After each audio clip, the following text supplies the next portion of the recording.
Cerita dibuka dengan memperlihatkan seorang bapak-bapak yang bernama Haj Mansell yang menjalani aktivitas sehari-harinya seperti orang pada umumnya. Haj sendiri tinggal bersama keluarganya, yaitu istri serta kedua anaknya. Dia menjalani kehidupan sehari-harinya dengan rutinitas yang membosankan dan tampak biasa-biasa saja. Sampai suatu malam terjadi perampokan di rumahnya. Haj yang sadar segera mengambil stick golf dan berusaha menelpon polisi. Namun ia ketahuan si perampok. Mereka menodongkan sebuah revolver ke arah Haj serta mengambil beberapa dolar uang miliknya bersama jam tangan yang ia kenakan. Tiba-tiba anak sulungnya yang bernama Black dari belakang menyergap salah satu perampok. Haj yang tadinya sudah emosi mau membantu anaknya tiba-tiba berhenti dan malah menyuruh putranya untuk melepaskan si perampok. Sontak hal itu membuat Black kecewa dengan ayahnya. Tak lama kemudian polisi pun datang. Dari hasil cerita putranya, salah satu polisi sampai menganggap Haj cukup lemah karena tak berani mengayunkan stick golf yang ia pegang. Namun Haj pun hanya terdiam. Di sisi lain, terlihat istrinya yang agak kecewa. Dan kebetulan sudah agak lama rumah tangga keduanya kurang harmonis.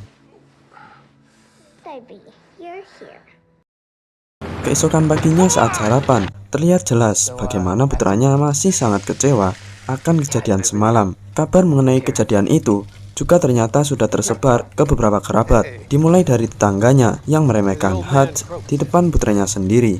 Setelah itu dia pergi bekerja sebagai auditor di perusahaan manufaktur yang dimiliki oleh mertuanya.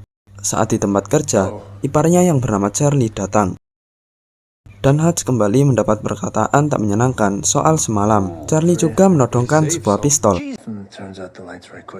dan memberikan pistol tersebut kepada Haj untuk berjaga-jaga. Namun Haj yang merasa tak perlu menaruh pistol tersebut ke dalam kulkas di kantor. Saat kembali ke ruang kerja, Haj terlihat tak bisa fokus dan malah mengingat tato di lengan pencuri semalam. Ia pun memutuskan untuk mengobrol dengan seseorang di radio. Entah siapa orang itu, Haj mulai bercerita tentang semalam dengan menjelaskan ciri-ciri pelaku, mulai dari perkiraan umur, jenis kelamin, alasan mereka mencuri, sampai senjata yang digunakan oleh pelaku. Dan ternyata alasan semalam Haj tidak memberikan perlawanan adalah karena ia melihat dengan jelas bahwa senjata yang digunakan oleh pelaku ternyata tak memiliki peluru sama sekali. Saat pulang dari kantor, Haj tak langsung pulang ke rumah. Dia menyempatkan diri untuk menjenguk ayahnya yang sudah tua di sebuah panti jompo. Melihat kondisi putranya saat ini, ayahnya sempat memberikan nasihat untuk mengingat siapa dirinya dahulu. Sesampainya di rumah, putrinya yang masih kecil dan satu-satunya yang tak kecewa kepadanya terlihat murung dan menanyakan gelang kucingnya yang hilang sejak semalam. Ia menaruhnya kemarin di tempat yang sama saat pencuri mengambil uangnya. Tanpa berkata apa-apa, Haj pun keluar dari rumahnya dan kembali ke tempat ayahnya.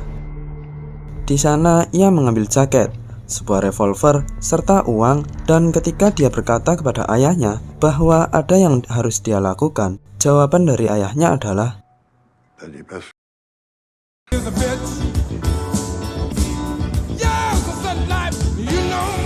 malam itu juga dia keliling ke berbagai tempat tato, mengaku sebagai agen FBI. Tak satu pun yang memberikan informasi apa yang dia inginkan. Sampai akhirnya di salah satu tempat terdapat seorang kakek veteran militer menyadari kebohongan Haj. Haj akhirnya menawarkan uang untuk informasi yang ia mau. Namun dia malah mau dikeroyok. Tiba-tiba si kakek ini tak sengaja melihat tato di pergelangan tangan Haj yang membuatnya langsung ketakutan. Kakek itu pun masuk ke dalam ruangan dan mengunci ruangan tersebut serapat-rapatnya. Setelah memperoleh alamat pelaku, dia segera menuju ke rumah pelaku tersebut. Dia melihat suami istri yang masih muda sambil menodongkan sebuah revolver ke arah kepalanya. Haj yang sudah emosi meminta jamnya, dan yang terpenting, gelang kucing putrinya dikembalikan. Ia sudah akan menarik pelatuk, namun terhenti ketika mendengar suara tangisan bayi dari kamar lain. Ternyata pasangan ini memiliki bayi yang sedang sakit. Mungkin inilah alasan mereka melakukan perampokan kemarin.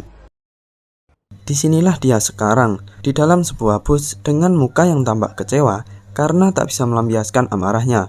Di tengah perjalanan, bus berhenti seketika karena ada satu mobil yang menyetop bus tersebut.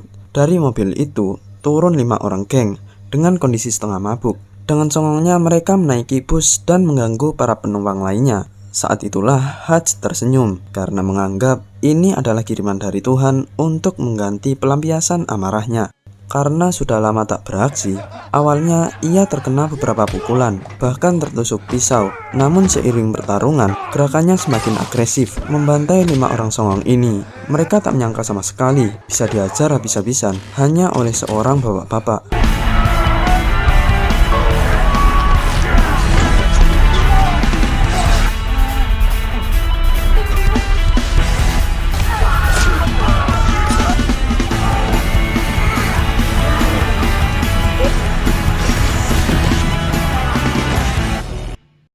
Sampainya di rumah, sang istri melihat Hajj dengan kondisi penuh luka. Sambil mengobatinya, Hajj mencoba mengenang masa lalu mereka berdua yang kini terasa sangat jauh berbeda. Namun, istrinya tak memberikan komentar apapun.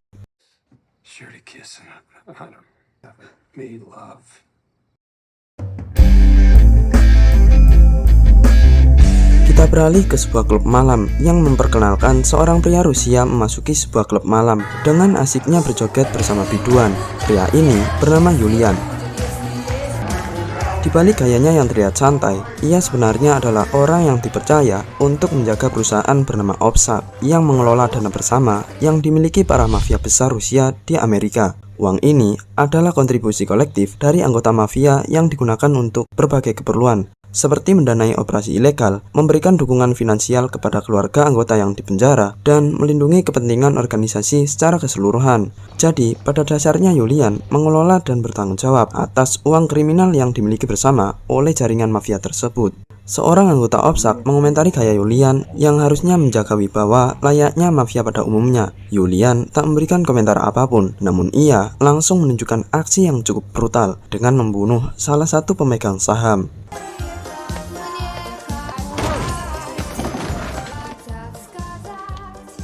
Yulian memiliki adik yang bernama Teddy, salah satu dari 5 geng yang dikirim ke rumah sakit oleh Hajj kemarin. Di tengah sedih dan emosinya, Yulian mulai mencari tahu bagaimana adiknya bisa sampai seperti ini. Lalu salah satu orang lainnya menunjukkan kartu Metrocard yang dimiliki oleh Hajj.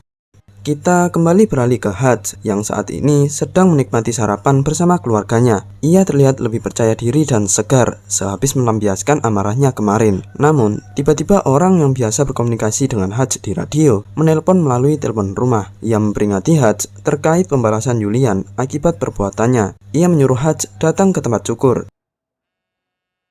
Sehabis kerja, Hajj mendatangi tempat cukur tersebut. Saat di tempat cukur, seorang pria yang tak disebutkan namanya, tapi sepertinya kenalan Hajj di masa lalu, memberikan file berisi segala informasi detail mengenai Yulian, serta menjelaskan mengenai Opsak. Di saat yang bersamaan, Yulian dibantu hacker andalannya mendapatkan alamat Hajj serta alamat ayahnya. Tapi selain informasi tersebut, ia tak bisa menemukan apapun, seakan-akan disembunyikan. Si hacker ini akhirnya memaksa salah satu pegawai di Pentagon untuk mengakses nama Hajj di server Pentagon. Bahkan file mengenai Hajj masih bersifat sangat rahasia, sampai si pegawai ini harus ke gudang arsip di bagian khusus. Setelah mengetahui latar belakang Hajj, hacker ini langsung ketakutan, dan seketika itu juga ia mengundurkan diri.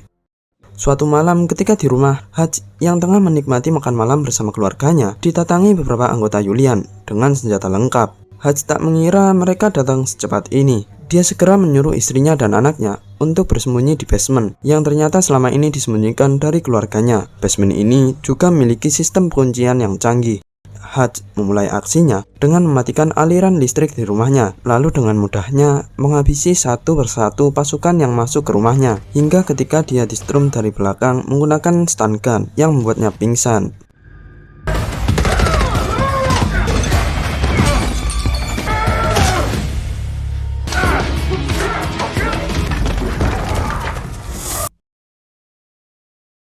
Mereka memborgol Hajj dan masukkan ke dalam bagasi mobil. Ia tak langsung dibunuh karena Yulian ingin Hajj hidup-hidup. Di tengah perjalanan, Hajj yang sadar dari pingsannya mematahkan jempolnya untuk melepaskan diri dari borgol. Ia lalu mengambil apar dan menjebol kursi tengah, lalu menyemprotkan gas CO2 yang membuat mobil hilang kendali.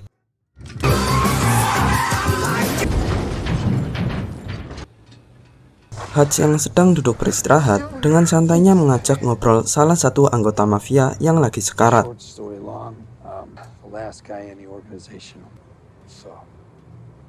Setelah itu, Hutch pun bergegas pulang kembali ke rumah dan tak lupa mengabari ayahnya terkait masalah ini dan menyuruhnya berhati-hati. Selesai membersihkan badannya, Hutch membuka kembali pintu basement. Istrinya dan putranya hanya bisa tercengang melihat banyak jasad yang tergeletak di bawah. Ia terpaksa menyuruh istrinya untuk membawa pergi kedua anaknya ke tempat aman hingga masalah ini selesai.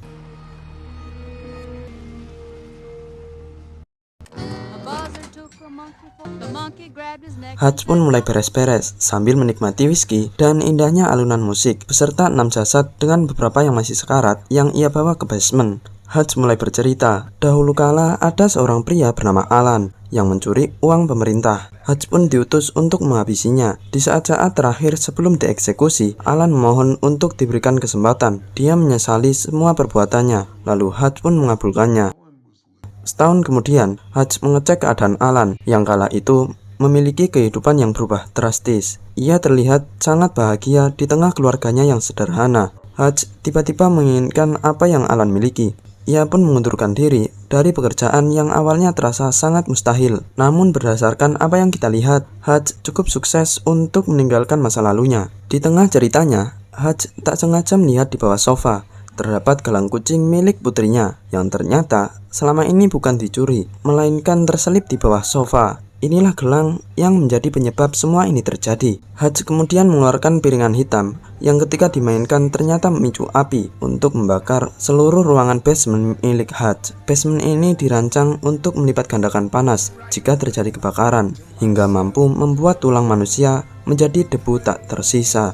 Keluar dari rumah, ia mencuri mobil tetangganya yang tukang pamer. Ia pun bergegas menemui mertuanya. Di waktu yang sama, dua orang bertubuh besar mengendap-endap mendatangi ayah Hutch yang lagi tidur di atas sofa. Kedua mafia ini tak mengetahui bahwa kakek ini ternyata lebih sadis dari Hutch. Sesampainya di kantor, Hutch mengeluarkan seluruh emas batangan yang ia simpan sebagai tawaran untuk membeli perusahaan yang memang selama ini mertua Hutch sudah ingin menjualnya, tetapi menunggu penawaran yang tinggi. Karena penawaran Hutch cukup tinggi, si mertua pun menyetujuinya. Namun anaknya yang bernama Charlie berbeda pendapat dan sok jago. Sempat ingin mengajar Hutch, tetapi keduluan Hutch yang memukul perut si Charlie. Keesokan harinya, Hutch menutup kantor dan dengan bahan baku seadanya, ia mengubah tempat ini dan memasang berbagai macam perangkap di sekitar ruangan. Selesai memasang perangkap, orang misterius yang biasa menghubungi Hutch kembali berkomunikasi. Ia mengatakan agar Hutch menahan diri, menghindari masalah atau segala yang ia bangun hanya akan sia-sia semata. Namun Hutch sudah memantapkan niatnya. Dari percakapan keduanya, kita mengetahui bahwa orang misterius ini sebenarnya adalah saudara angkat Hutch yang bernama Harry. Malamnya, Hutch langsung mendatangi Opsat. Kali ini ia tak datang dengan tangan kosong, namun ia bersenjata lengkap. Keamanan yang sangat ketat di sana seakan-akan hanya permainan semata bagi Hutch. Ia langsung membakar seluruh aset Opsat, termasuk berbagai lukisan kesayangan Julian, kecuali ada satu yang cukup disukai dan dibawa pulang. Disinilah kita menyadari bagaimana berbahayanya Hutch ketika bertarung menggunakan senjata. Ia berhasil membantai tanpa tergores sedikit pun.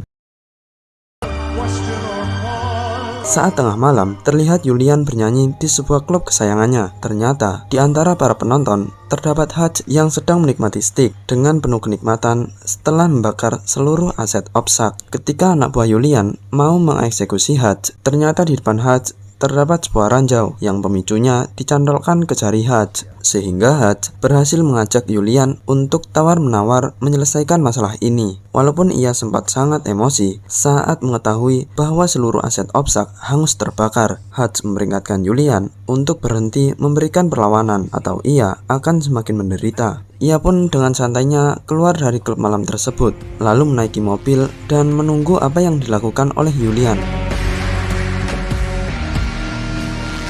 Tiba-tiba Julian menembaki mobil Hutch. Hutch sengaja memancing Julian dan seluruh pasukannya ke arah kantor yang telah ia beli.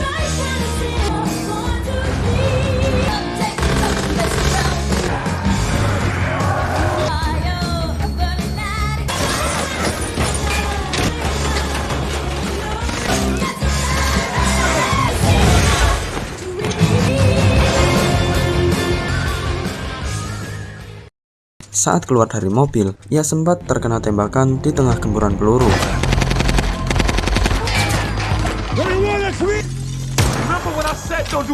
Saudaranya yang bernama Harry, yang juga seorang sniper, ternyata datang bersama ayahnya untuk membantu Hutch. Saat berhasil masuk ke dalam, ayahnya bercerita bagaimana ia menikmati masa pensiunnya. Namun, justru momen-momen seperti inilah yang paling dirindukannya. Dari sini kita tahu bahwa Hutch, Harry dan juga ayahnya adalah mantan pasukan agen khusus di FBI yang bertugas mengeksekusi orang. Julian bersama pasukannya mulai masuki gedung kantor. Jumlah mereka cukup banyak, namun angka itu mulai turun drastis akibat berbagai jebakan yang dibuat oleh Hutch. Hutch mulai menghabisi mereka semua. Bahkan Julian sempat terkapar akibat jebakan simpel yang Hutch buat.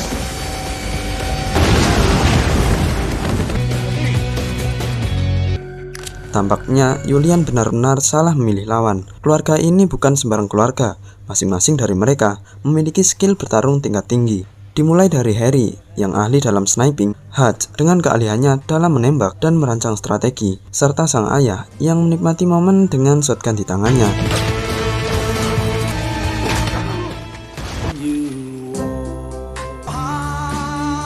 Julian yang telah sadar dari pingsan kembali ikut bertarung dan berhasil melukai Harry. Walaupun kini tersisa Julian sendirian, namun Hutch, Harry serta sang ayah kehabisan peluru. Hutch kemudian mengeluarkan ranjau yang ia simpan dan meletakkan di papan kaca anti peluru.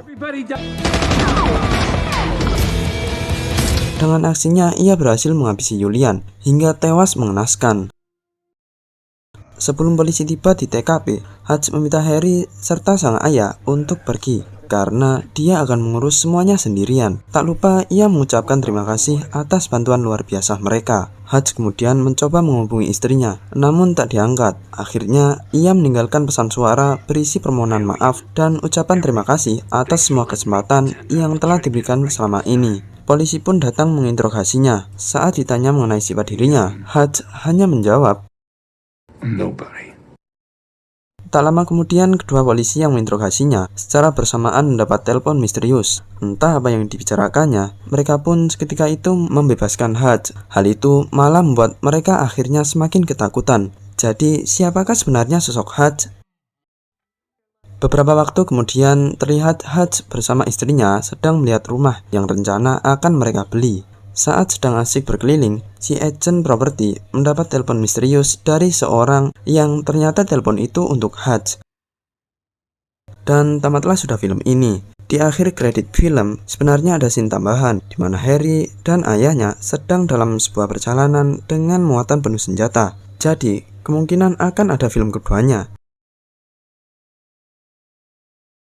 Terima kasih kepada semua yang telah menonton hingga akhir. Silahkan tinggalkan kritik dan saran kalian di bawah. Dan sampai jumpa di video selanjutnya.